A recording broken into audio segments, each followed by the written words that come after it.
Good morning, and welcome to the First Unitarian Universalist Society of Albany.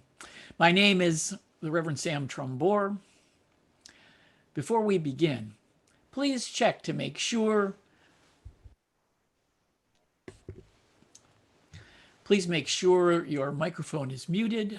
The same for your camera if your image is potentially distracting or embarrassing. Please also be mindful of your speech while on Zoom, as microphones have a way of accidentally getting or staying unmuted. This will minimize any disruption of our service. Thank you for your cooperation. This is now the time of transition from ordinary time to sacred time. Notice the activity around you and check in with your body and mind. Feel the rhythm of your breath and your places of contact with gravity. Release any tension and collect your attention in this moment. Let this be for you a quiet place, away from the din. May this virtual space be your sanctuary for the next hour. Zoom will present to you a frame for that space to hold the representations, sounds, music, the songs, poetry, and prose, to lift your heart, broaden your mind, and move you to do justice in the world in the service of building beloved community. While we cannot be physically present together this morning, may this virtual service be holy and sacred time for each of us as we join together in the celebration of life.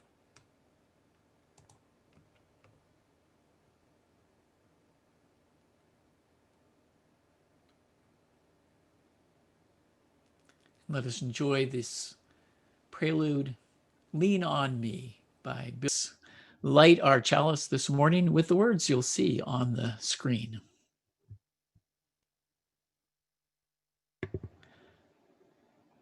Welcoming all free seekers of truth and meaning, we gather to excite the human spirit, to inspire its growth and development, to respond morally and ethically to a troubled world, and to sustain a vital and nurturing religious community.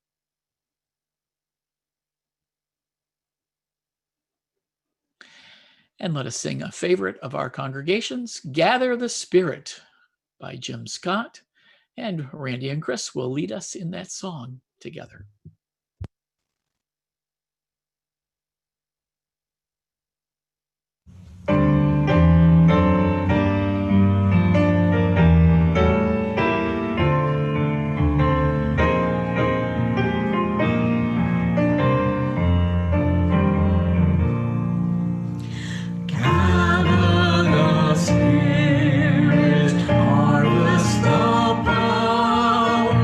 Our separate Father.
I'm afraid that we probably are not going to welcome any Facebook people today because we got some technical problems. So let us move forward to our opening words. And here they are. Well, I'm grateful, and I'm sure a lot of you are too, for a Biden victory declared yesterday. And we celebrated at home with a little something bubbly. I'm also experiencing a little disappointment. November 3rd was a wake-up call for the Democratic Party. The blue wave it expected didn't materialize. Democrats may still not capture the Senate and lost seats in the House. The popular vote for Trump actually increased rather than decreased. The polls were gravely wrong about the levels of Trump's support in this country, looking at the sea of red across the South and West.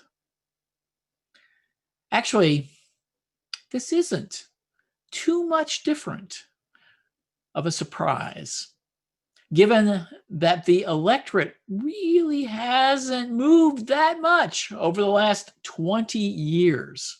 We are about as divided as we were in the 2000 election. Except now, those divisions have deepened after 5 years of hatred stoking and fear mongering by Trump and Republican-controlled news media. The election is over. Votes have been cast. The people have spoken. It is time for us to come together again. It may be harder now than in many elections, given the results that were so close and the bitter divisions. Today, I'd like to reflect on some ways to do that, to work towards that goal that might, and I say might, bring some healing to our body politic. But first, this wisdom story by Leah, our Director of Religious Education and Family Ministry, about the song Spirit of Life.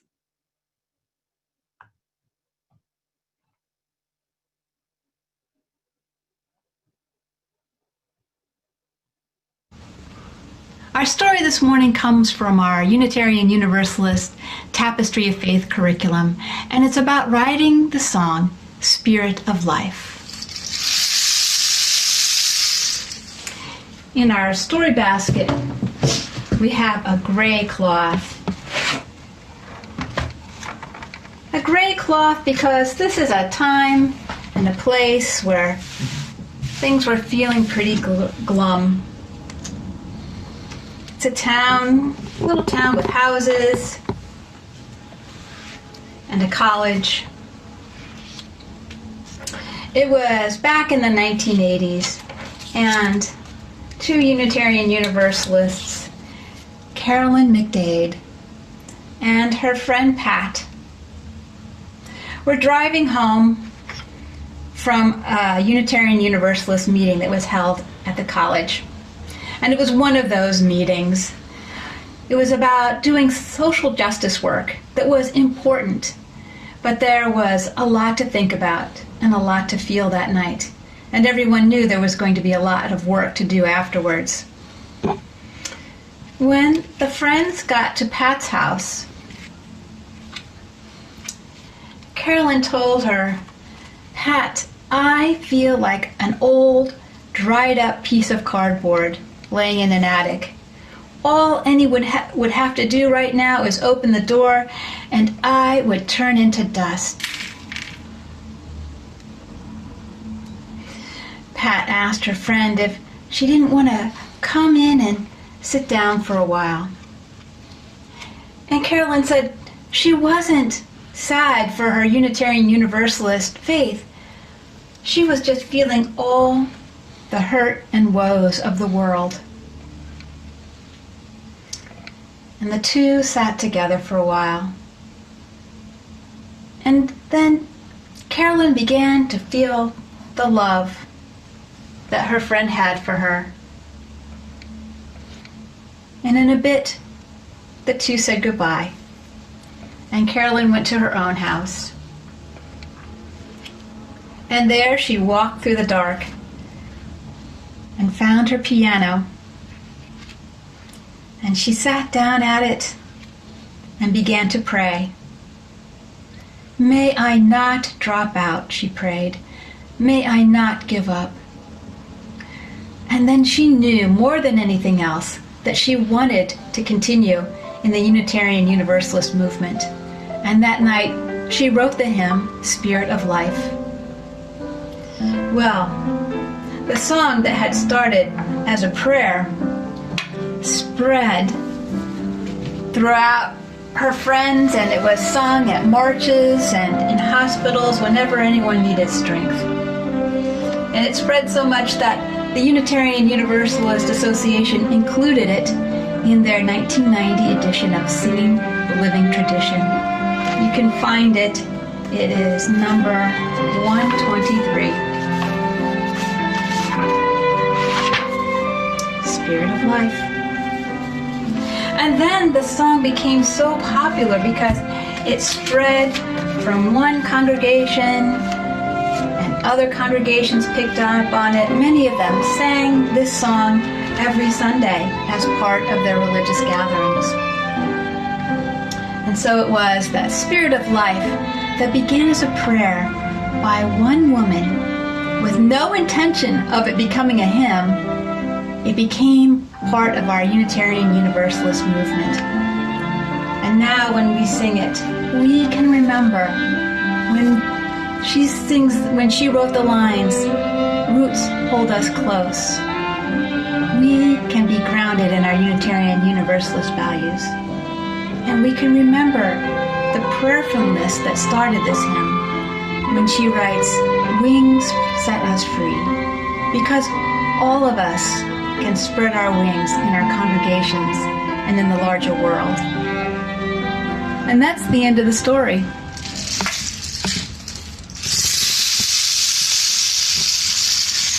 And I wanted to tell this story today because now more than ever is a time for us to be grounded in our Unitarian Universalist values and spread wherever we go love, compassion, justice, and equality.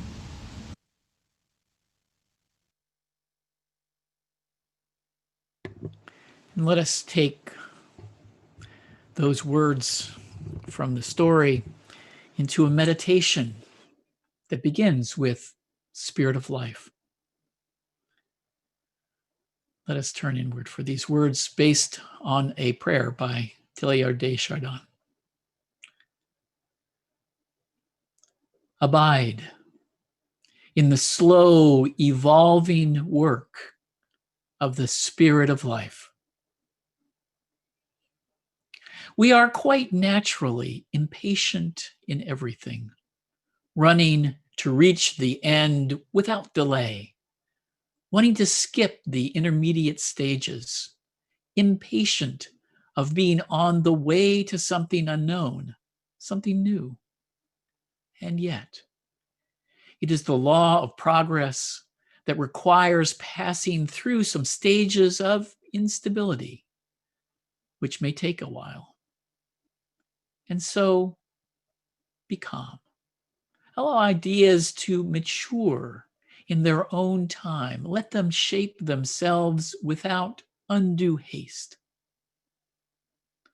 Don't try to force them into pre-existing expectations, as though they could be today what time will make of them tomorrow. What mortal can accurately predict what this new life gradually forming will be? Accept the anxiety of feeling yourself in suspense and not yet complete. Be willing to be a conduit through which the evolutionary process of life may awaken and move. Be at ease, trusting you are a significant part of a much greater and mysterious wholeness. Let us take these words on our own thoughts, reflections, and prayers into this time of silent meditation.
Rather than a reading about the topic today, I have a video.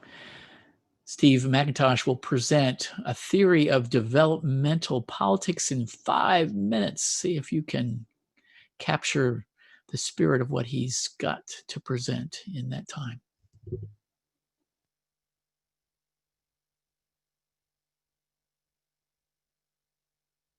American politics are badly broken, but there is a solution to the hyperpartisanship that's pulling our country apart. As a result of our own rapid development, American culture has become stretched out to the point where it no longer coheres as a governable entity.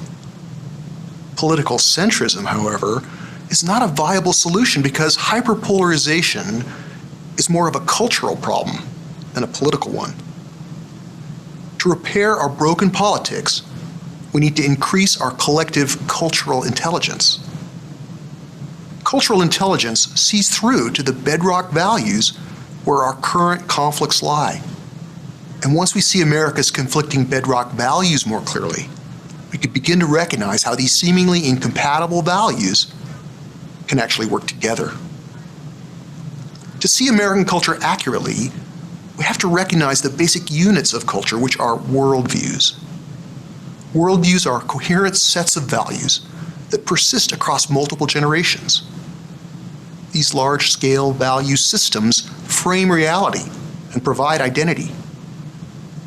When we look beyond the binary politics of left and right, we can see how American culture is, in fact, divided into 3 major worldviews.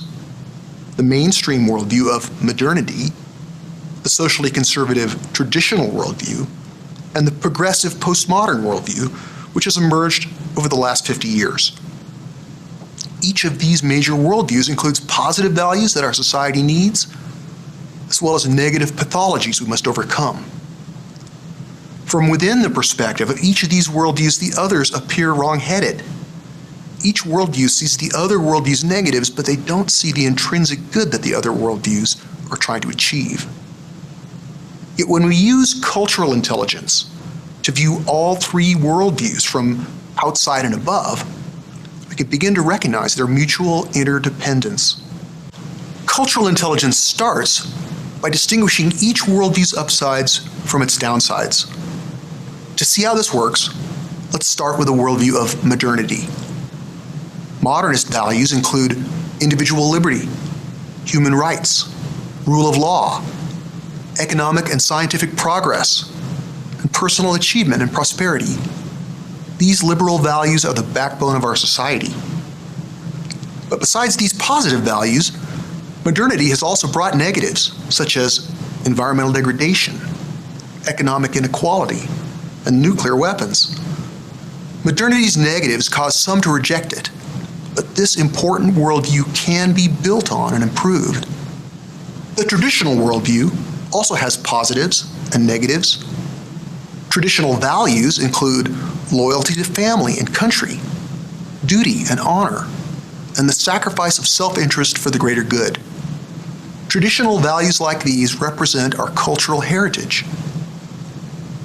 But traditionalism's negatives include racism, sexism, and homophobia. Traditionalists also have authoritarian tendencies. Yet, like modernity, traditional culture needn't be eliminated. We can carry forward the best while pruning away with the worst. As with modernism and traditionalism, the progressive worldview also has positives and negatives. Progressive values include environmentalism, diversity and inclusion, and social justice for every level of society.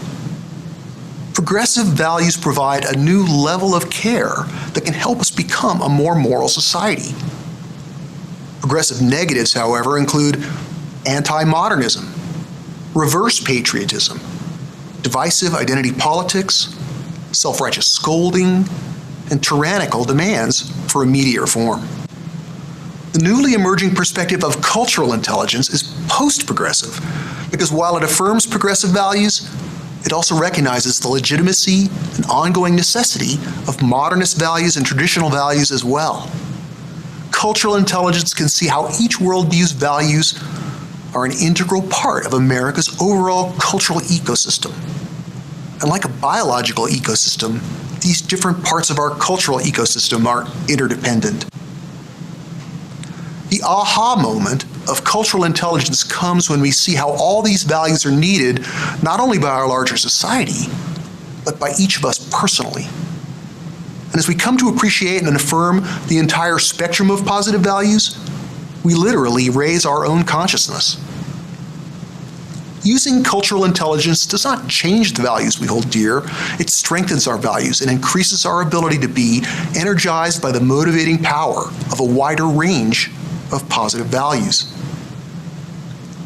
The only way to overcome hyperpolarization is to grow out of it by becoming a more mature society, which means we need to improve American culture across the board by strengthening each worldview's values while at the same time constraining each worldview's negatives. And cultural intelligence gives us the power to do just that.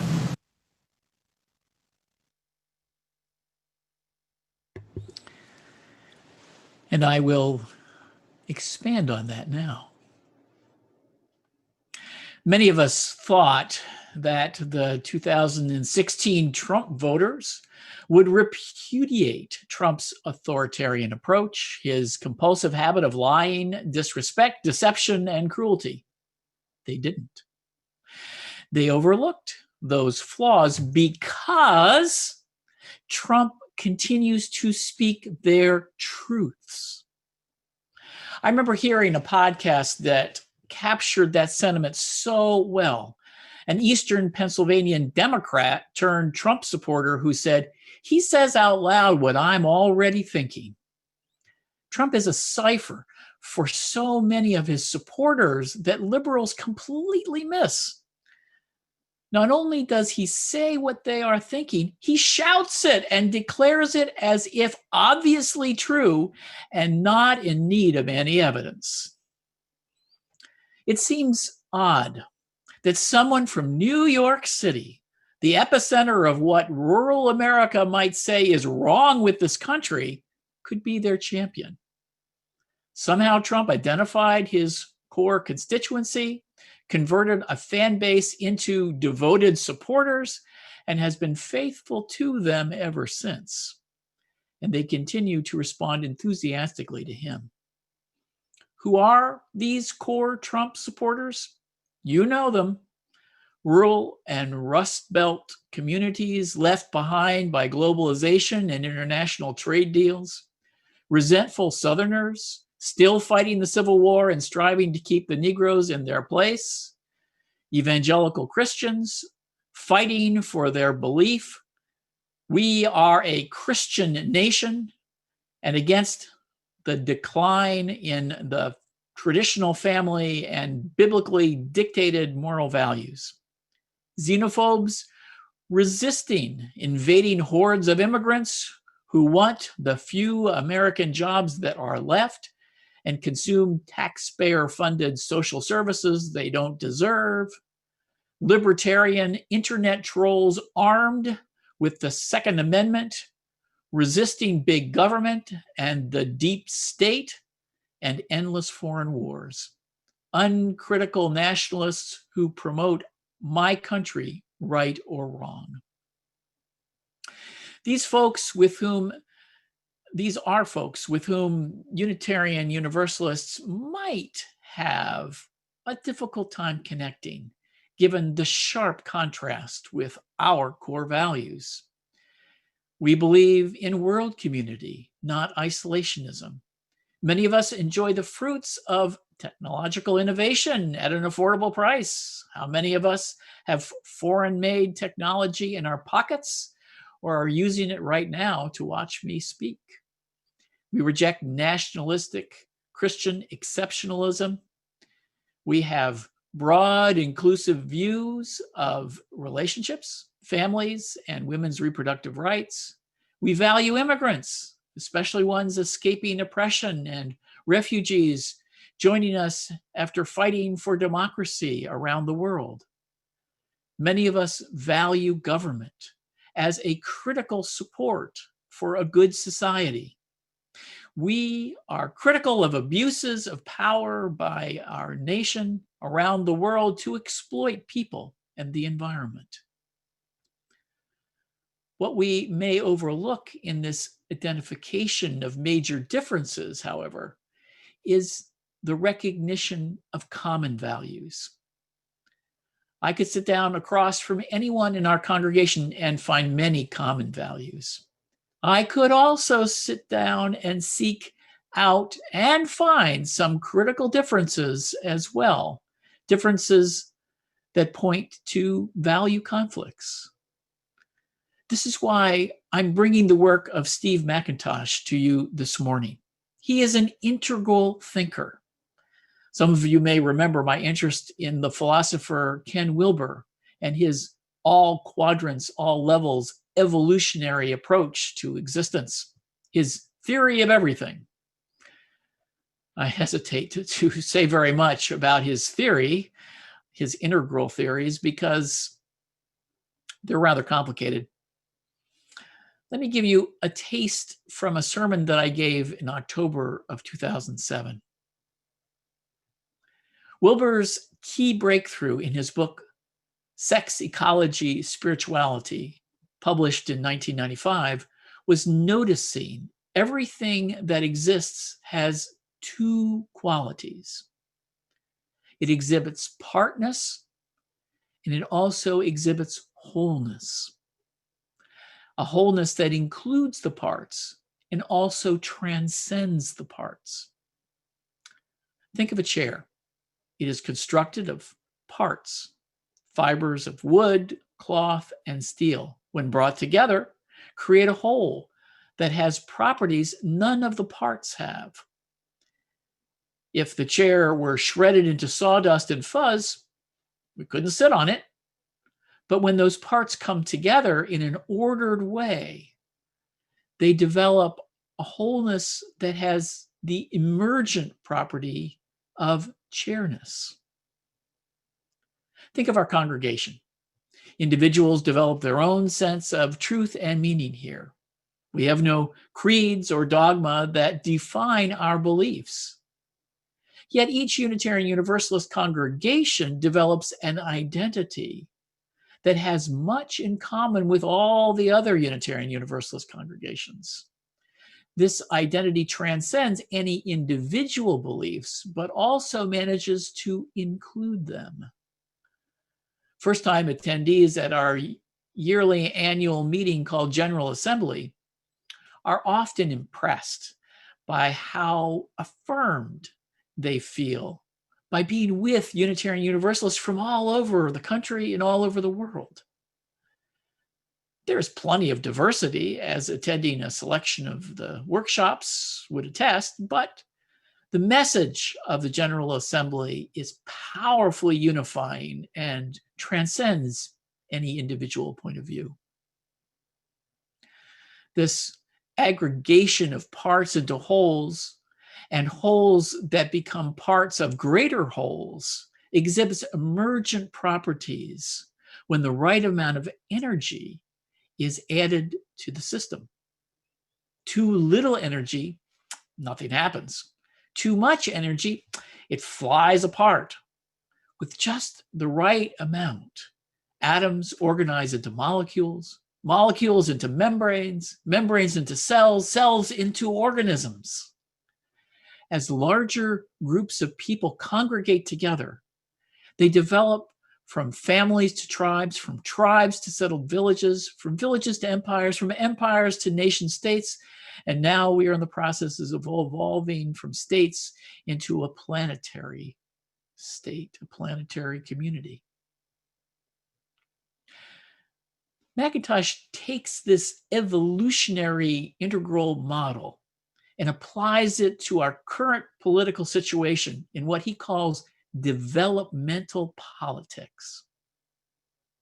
As we saw in the video, he sees three cultural worldviews underlying American politics: traditional, modern, and postmodern or progressive. Each has its highest goods and sources of truth. The traditional worldview's highest goods are faith, family and country, self-sacrifice for the good of the whole, duty and honor, law and order, and doing God's will. Their source of what is true comes from religious authority, scripture, and the rules and norms of religious community. Contrast that with the highest goods of the modernist worldview: economic and scientific progress, personal liberty, human rights and the rule of law, higher education and personal achievement, growing prosperity and wealth. Modern truth is found in science, philosophy, literature, reason, and objectivity based in facts, evidence, and proof. The postmodern worldview, however, highly values social and environmental justice, diversity and multiculturalism, and planetary healing. Individual subjectivity is honored along with a high degree of sensitivity to honoring each other's differences. The progressive worldview recognizes systemic oppression in power structures and roots it out. The key idea here from integral theory is each worldview includes and innovates on the older worldview interdependently. Modernists include and build on the foundation of traditionalism. Without that personally internalized moral foundation, it will fall apart, as we've seen in failures to export the American modernist approaches of economic and democratic principles to the developing world. Similarly, postmodern progressivism also is built upon modernism and takes for granted some of modernist ideas like individualism. Modernism was able to transcend the limits of traditionalism, just as progressives critique and transcend the limitations of the modernist view. The important message here from the integral approach is the recognition of the interdependence of each worldview on the others. The reason they need each other is to help them address their limitations and liabilities. Traditionalism can easily fall into racism, sexism, homophobia, and xenophobia. Modernism suffers from the flaws of excessive individualism, exploitation of people and the planet, and all the problems associated with materialism. Progressivism, too, has its limitations, though I quibble a little bit with the ones McIntosh listed.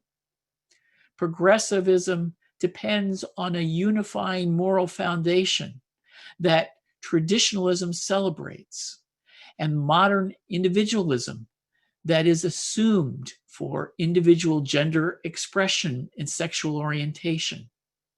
Progressives must remain rooted in the past while not being limited by it. They must be open to creative innovation to put and pull them beyond the limitations of the present. Unfortunately, we are a long, long way from this kind of appreciation of interdependence of these worldviews. Today, the traditionalists, the modernists, and the progressives are mortal enemies. The closeness of the election will likely incite more resistance to mutual appreciation. For what is at stake is who has the power to control their agenda. Beyond the hostility, of course, is fear. Fear is one of the most troublesome human emotions because of the way it narrows the mind rather than opening it. One of the ways Trump keeps a tight hold on his base is by keeping them fearful and angry all the time. Yet I have hope that Americans don't want to be angry and fearful all the time. Neither emotion is very pleasant, and human beings tend to be pleasure seekers and pain avoiders. I suspect President Biden will be the opposite of Trump, seeking to calm people's fears and angers and address their concerns. One group that started after Trump's election to work on addressing fear, building awareness of shared values and common purpose is an organization called the One America Movement. I've tracked them because I worked with Andrew Hanauer, their CEO, in another nonprofit advocacy group called Jubilee. This fellow is a good organizer. He has done some good work with One America. We might want to consider working with them as they work with religious organizations. We here in the Capital Region are surrounded by a sea of red voters. This is especially true where I live over here in Rensselaer County. You don't have to go very far to find people. You don't have to go very far to find the people progressives are polarized with. I know liberal and UU ministers who have churches in these dark red communities. If we want to do the repair work to heal this nation, there is work to do right here in our backyard. I close with a video discussing this work that the One America movement is doing right now. And join me after the service at 11:30 to further discuss the study of developmental politics and the One America movement. So be it. This has been a challenging time in our country. We've lost loved ones, we've lost jobs, we've We've lost a sense of community as we've been pushed apart. But we're better than this. We're stronger than this. And right now, we get to choose which path we're going to take at a crossroads moment in our country. We need to work together now. And we need to do it not just with people who we usually spend time with, but with people who don't worship like us, who don't look like us, who don't think like us, and people who don't vote like us. I got involved because of hope. This was an opportunity to see glimpses of hope in unexpected places. The One America movement is making a space for people to be able to disagree and still live together and still know that we have more things that we agree upon, more things that are alike about us than are different. Talking is good, and that's a great place to start, but that can't be the end of what we do together. It requires a lot of bravery for people to enter into a different kind of community with people across a divide. We were in a crisis of isolation long before this pandemic started. Whenever you're building relationships based on shared concerns, based on shared service and deep understanding, we're building bonds that are not easily broken. And that's what America needs right now. What our country needs is to reclaim a narrative that puts us all back onto the same boat, such that if there is a hole in it, we can look at our adversaries and realize that we're going down together unless we figure out how to lift all of us up. To create that narrative, we need as many people as possible who can articulate a vision that people will feel inspired to step into. We're trying to bring people together. We're trying to bring people in just this idea of being human. And to get people to that level is to put all your labels aside. And so the One America movement actually gave us a platform for speaking with people we would otherwise never talk to outside of our circles. You get to see people from the other side just like you. You will see that they're a human being just like you. We need to learn with curiosity, recognizing that what joins us together is so much greater than what pushes us apart. The world has been changed by individuals who step forward, and in stepping forward are joined by others who gain the courage to step forward. And joining with others who believe likewise and commit likewise, that's what changes the world. We live in this country together. We have a shared future together. It's up to us whether we want that future to be full of division or whether we want it to be bright for all of us. We've got work to do. We've got to do it together. We can and we must rebuild this country. This is the challenge of our generation. Join us.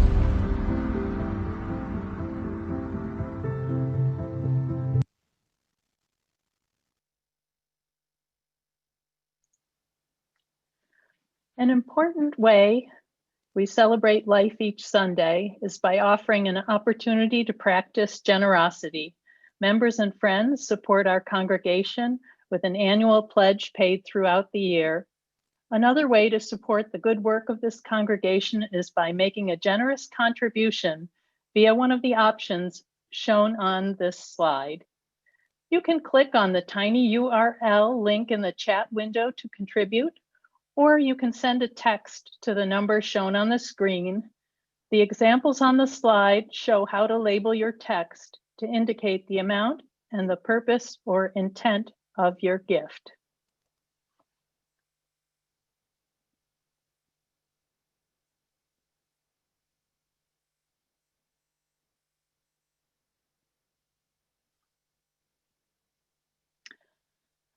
Our offertory music is Get Together Guests and Visitors to our service.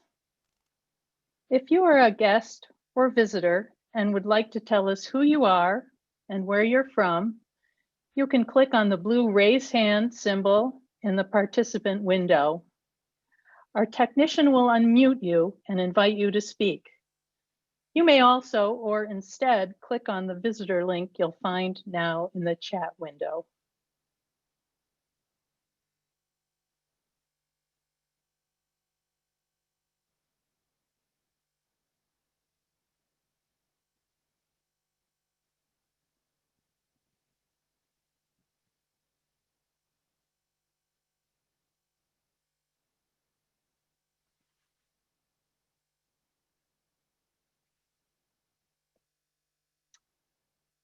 I don't have anyone, Peggy.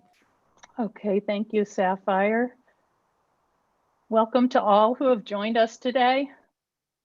If you'd like to learn more about our congregation or Unitarian Universalism, you can find in the participant window someone with welcome before their name. You can reach out to that person privately in the chat window now or after the service. And we welcome the chance to greet each other. In our Zoom format, this is done through virtual breakout rooms. You can say hello and share your name and a few words. This will last about 90 seconds, then we'll all come back together again.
I just sent them the closing message, Peggy, so they should all be back in about a minute.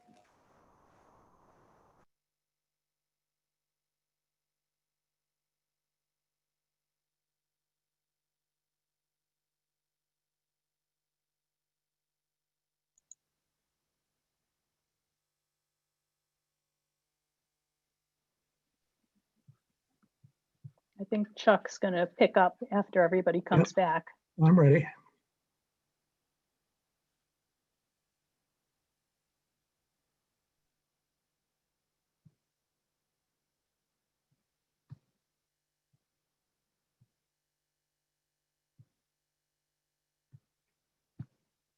Okay, everybody back.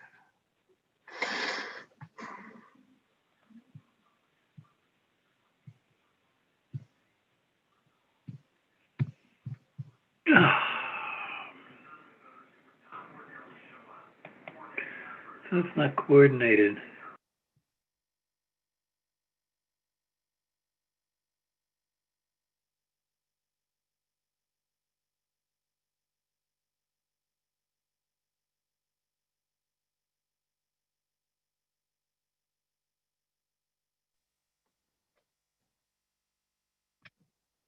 This is the time set aside in our service for sharing significant personal milestones in our lives. There are three ways to share a joy or sorrow. The first option is to type your joy or sorrow in the chat window. Please put the words "read aloud" at the beginning of your message if you would like us to do that. Please also consider connecting privately in the chat with a pastoral care associate. Today, Phil, Rich, and I are the pastoral care associates. Look for PCA before our name. The second option is to click the blue raise hand symbol in the participant window. Our technician will unmute you and invite you to speak your joy or sorrow. This third option is to submit a joy or sorrow using our website by noon on Friday prior to the service. We will begin by reading those that were submitted this past week, and then we'll hear the spoken joys and sorrows, followed by the chat entries that I will read aloud.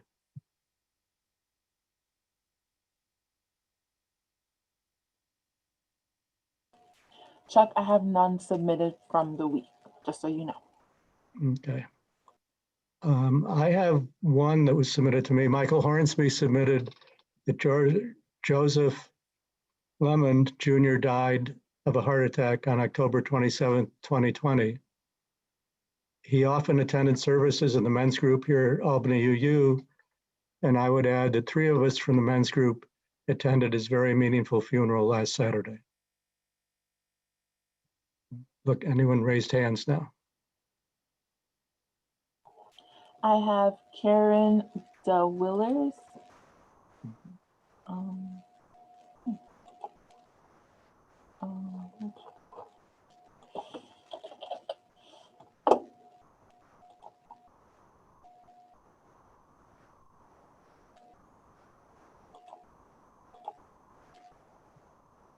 You can go ahead, Karen. I'm sorry, I was just trying to get into the thing. I wasn't meaning to share or anything like that. Okay.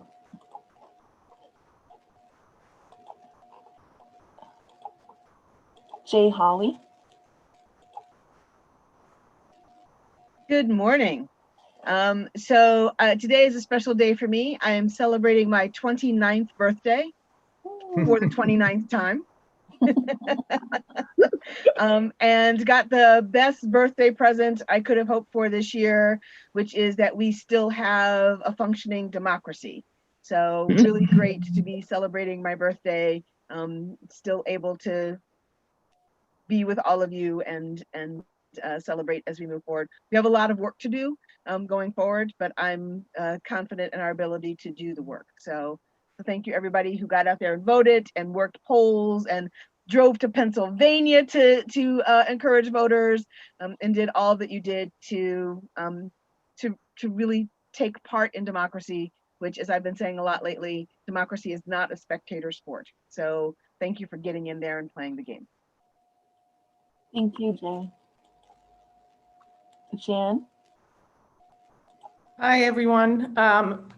Well, we're talking about Scorpios, so I wanted to acknowledge my mother's 90th birthday on this coming Tuesday.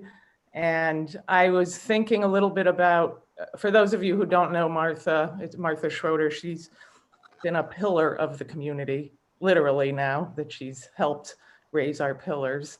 And I just wanted to raise the first, I was thinking about the first line of our new covenant to be voted on November 22nd, by the way, that says, as a congregation with respect for our past. And I just am overwhelmed when I think about the 60-something years of contributions that my mom has given to this congregation. And I wish she was here right now to hear it, but maybe as her friends and family call her and wish her a happy birthday, they'll remember to remark on how long she's contributed to us in this faith tradition. So happy birthday, Martha. And thanks for all of you for your cards and whatnot that I know are still coming. Thank you, Jan. That's all I have for raised hands, Chuck. Okay. All right. I only have 2 read alouds so far. I will read those now. JNS said that my sister Allison lost her older cat yesterday. A dog got out and killed her, which is very sad. And Betsy Wright had to read aloud. Hi all, by now I have been ensconced in a rental house with rental furniture for 4 days. I feel as if I'm getting my life back, fortunate as I have been. While not unbearable, especially during this time of pandemic and presidential election, this part of life has been a challenge, and I have indeed leaned on family, friends, including Albany UUs, the insurance company, and understanding landlords. So all is well at this end, and thanks for periodically checking on me. And I'll check again, but I still see no more read alouds in There's one the, from Christine Carrera, Chuck. there is. Okay. I'm looking. Okay. Found it.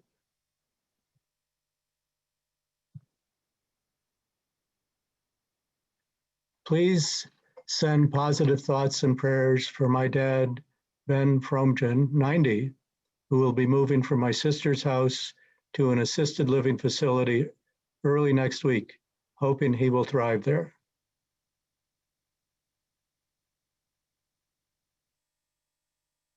And from Paula Brewer, we had a safe and happy belated 90th birthday celebration for my mom with my siblings that drove her from Florida and 3 of her grandchildren from Maine, New York City, and Massachusetts. And then there's another one here from Val and Natalie Plamadon. From 9-year-old Natalie, yay for democracy and women in higher offices.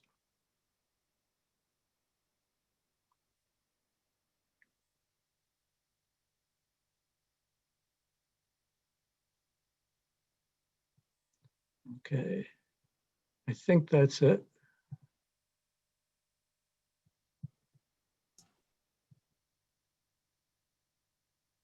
I think I'm doing it wrong.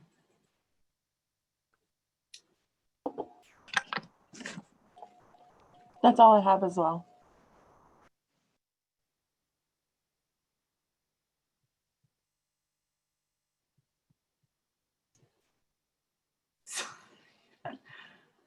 I'm doing it wrong.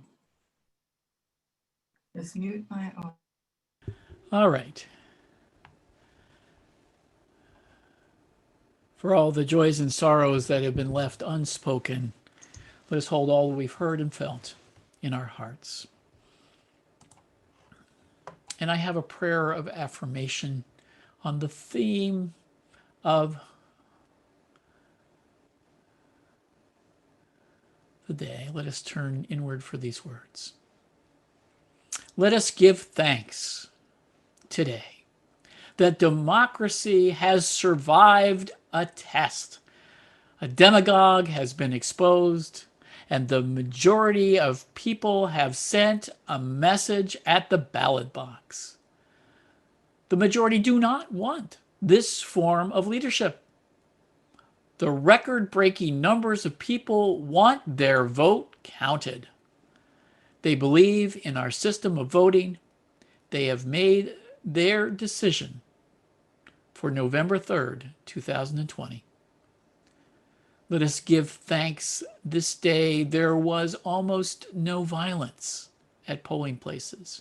For the hundreds of thousands, maybe millions of ordinary people helping each other vote peacefully, including all of you who worked with the UU the Vote campaign.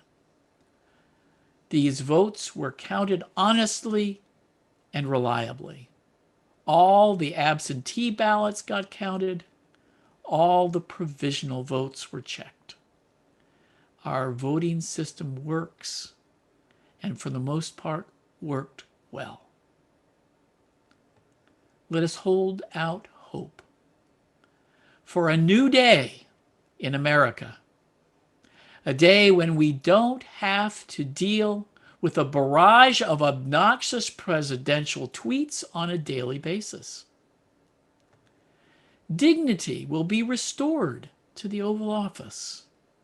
Decency and humanity will become a priority again. Professionalism will be prioritized once more for our civil servants. Foreign policy will return to advancing democracy and human rights. International authoritarian leaders will not find comfort from our White House. Let us prepare to stand behind our new president, encouraging him to do what is right. Let him know when we believe he has erred. And come together as one nation, unified by the principles that are the foundation of our democracy. May the spirit of life and love, may God, may anyone or any being else out there to be influenced or any interbeing between and within us hear these words and bring them to life. So be it. And let us sing our final hymn, We Would Be One, with Elena.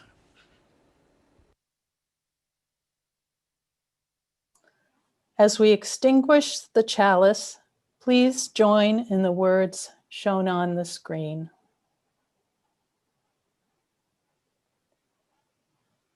We extinguish this flame, but not the light of truth, the warmth of community, or the fire of commitment. These we carry in our hearts until we are together again.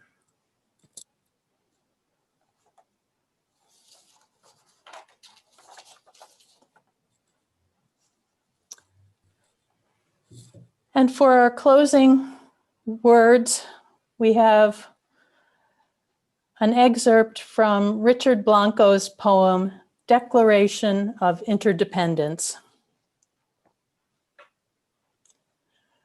We hold these truths to be self-evident. We're the cure for hatred caused by despair. We're the good morning of a bus driver who remembers our name, the tattooed man who gives up his seat on the subway.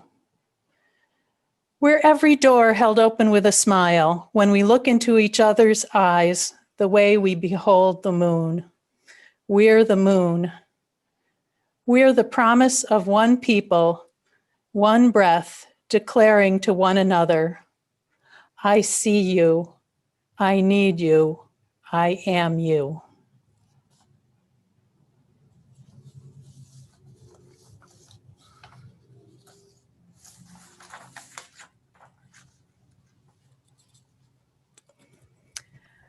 And today, we'd like to thank our ushers, Kristen Abbas, Dawn Dana, Kathy Harris, Jean Poppy, our pastoral care associates, Chuck Manning and Phil Rich, our welcomer, Barb Manning.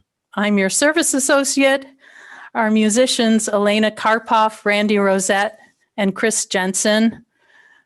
Thanks to Sapphire Correa for office support and technical support.